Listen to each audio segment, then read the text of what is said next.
Bismillahirrahmanirrahim, alhamdulillahi rabbil alameen.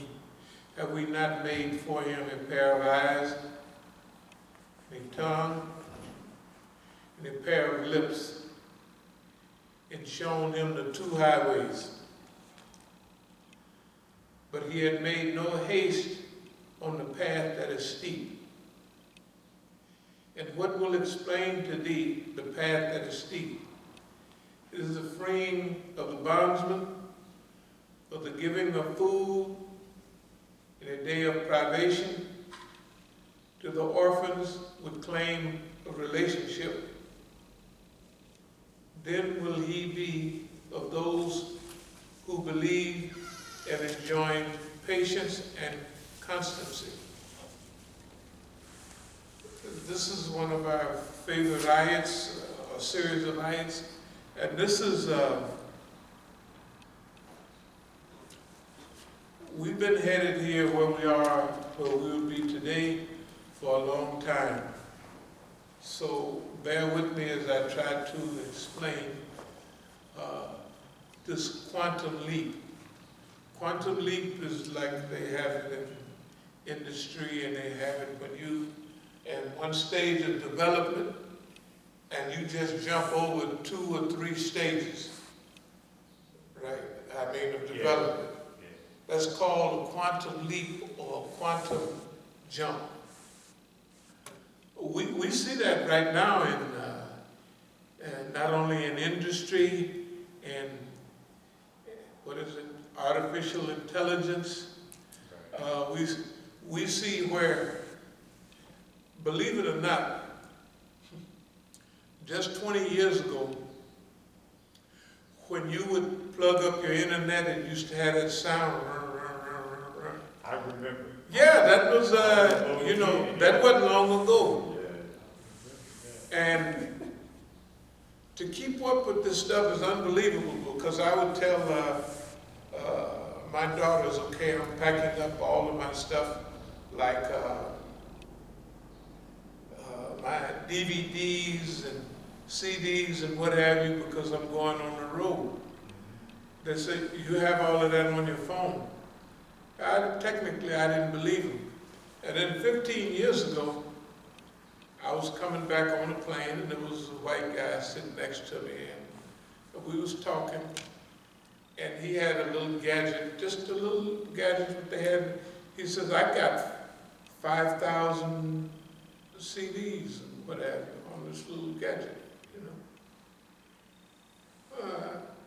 I didn't even, when you get old, you get slow. It's not that I didn't believe him, but I was used to taking my CDs and DVDs. And who cared about 50 million? Even when, remember I used to ask you to copy that Chinese music? It's already on my phone. It's already there. Everything, all the lectures, when I discovered all of this, I was in shock. You mean I could type up any lectures, or I could type up the Mau Maus? I could get all the films about the Mau Maus from the 50s. You used to have to go to the library and if you could get it all. I said, man, this is cheap. This is stuff in this. The point is that from 1900 to 1950, that was a big jump, from the horseless carriage to B-29s, atomic bombs. That was a big jump in history. No, from no cars, no nothing. The world moving at a certain pace, at the horse and buggy pace. And the fastest thing they had in those days was a train. And then later on they get, and all that was big progress, Then you go from 1950 up until 1970, 75, or 80. You get another big jump. But the jump from 1950 to 1980 was serious. You know, I mean, it was future shock type stuff. But the jump from, in the last 10 years, is unbelievable. You know, just they got one little old gadget, what is it, the old chess playing thing, a robot. And this guy, the first game he loses, then after that he don't lose no more. That's just now. And that's old, because that was 2 years ago. Things now are going so fast that everything that, well, my kids are in their 20s, and they don't even know the late teens and 20s. They don't hardly even know, you know what I mean, basically what I'm talking about half the time. Or they know because they happen to read about history and they hear, you know, so they have a little feeling. But still, their timing is off, like, what time was that? Or they've asked me, they said, was you alive during slavery? Because their perception. I said, no. I said, neither was my father, but my grandfather. I said, your great-grandfather, that's rare. And I told him, I said, your grandmother, your great-grandmother, that's all it is. I said, she was born in 1871 and 72, 6 years out of slavery, you know, and her husband was my grandfather. My grandfather, I think, believe it or not, my great-grandfather, they fought in the Civil War. Remember we was having them tapes? Yeah. And I was saying, well, you know, they all got my great-grandfathers release papers from the military, you know, and his bayonet. Anyway, we're in a stage right now. Things are moving so fast and it's unbelievable. So I'm going to try to go into where we at, what this quantum leap means to us right now. And I read this item, I'll read it again. Have we not made for him a pair of eyes and a tongue and a pair of lips, and shown him the two highways? But he hath made no haste in the path that is steep. And what will explain to thee the path that is steep? It is the freeing of the bondsman, or the giving of food in a day of privation, to the orphan with claims of relationship, or to the indigent down in the dust. Does anybody remember we used to talk about 3.5 stars, homeless shelters and all of that? Well, for us, this is a great opportunity, and in fact, it's been in our network and on our mind and in our heart for a long, long time. But it hit me the other day, and it was just a simple thing, like one of our brothers was talking about those trees, and he said, well, if that tree falls, you know, if tree falls, everybody has to take care of their own thing. So, because I had said me and the guy is going to share, you know, the guy next door, the Latino guy, and we're going to share. And he get his friends together, and so I was being told that you don't have to do that. And if these trees fall, only each person, if it falls on 3 backyards or 3 houses, they have to take care of their own stuff. Because you didn't plant that tree. You know what I mean? I said, no, I say, I ain't doing that, you know. And then I mentioned something about the sky might fall, you know, it might produce bad luck, you know. Yeah, but, you know, like if you used to. So anyway, but it might have been shocking to hear. The subject right now on the uphill road, what will make you know what the uphill road is? If anybody remembers, we have been talking for months, technically in years, we haven't talked about it in quite a while, about this uphill road, about homeless shelter or the unhoused, and having, you know, 3-star, 3.5-star, 4-star homeless shelters. Well, for us, that's our great leap forward. That's our big jump, to jump from right where we is now, right where we are now. Yeah, it's English, you know, so we'll try to use it halfway right. From where we are now, not where we is now, but where we are, where we are now. And for somebody from the outside or somebody watching these, they might think this is a whole new subject for us. But it's not. It's been chiseled in stone for a long time. It's just to the time evolved and things happen to put you there. But we have been relatively conscious that this was our next step right here. This was our next step. And our place in California was on our mind all along. And then, of course, they sold it, but we'll get it back. And then our Masjid there, and this all around here, everything we have here, we hope that this will become, well, the best we're going to do is this is staging area, office space, and all that here in California. We'd also talked about old military bases. And we had talked about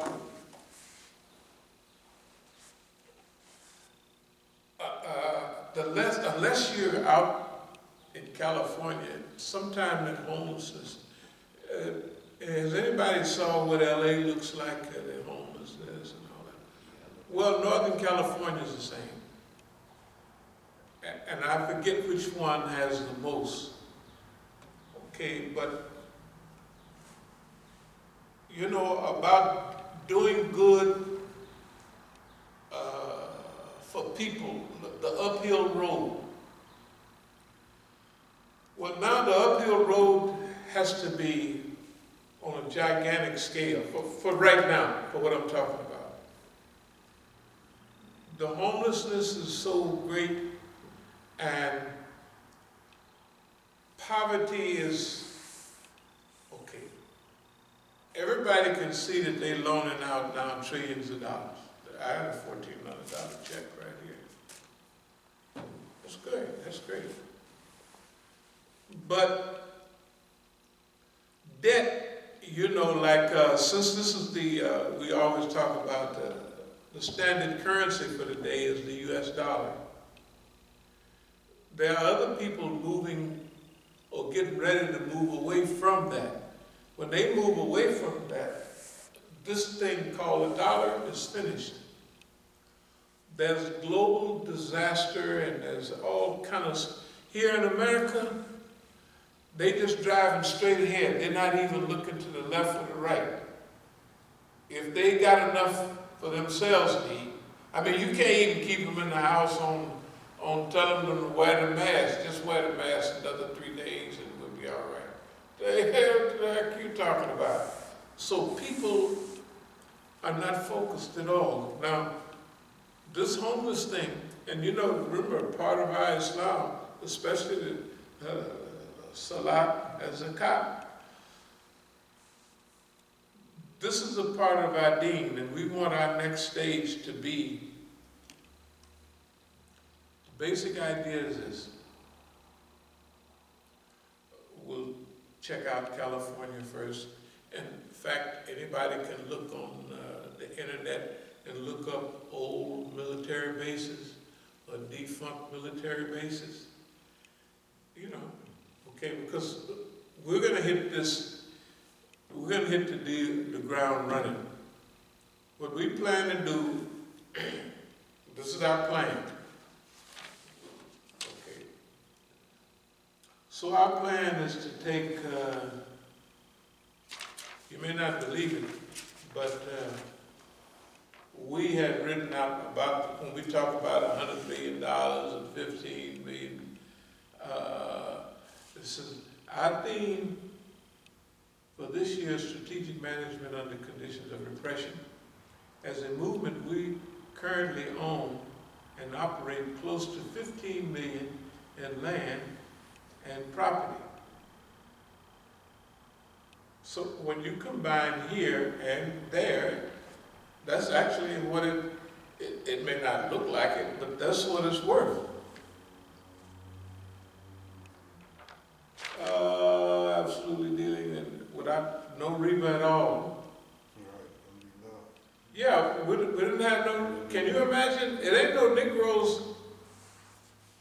We had to be thinking ahead for us to do all of this. Just think about it.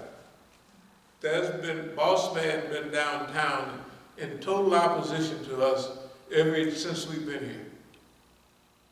I mean, right? Yeah. And to get here, just where we are now,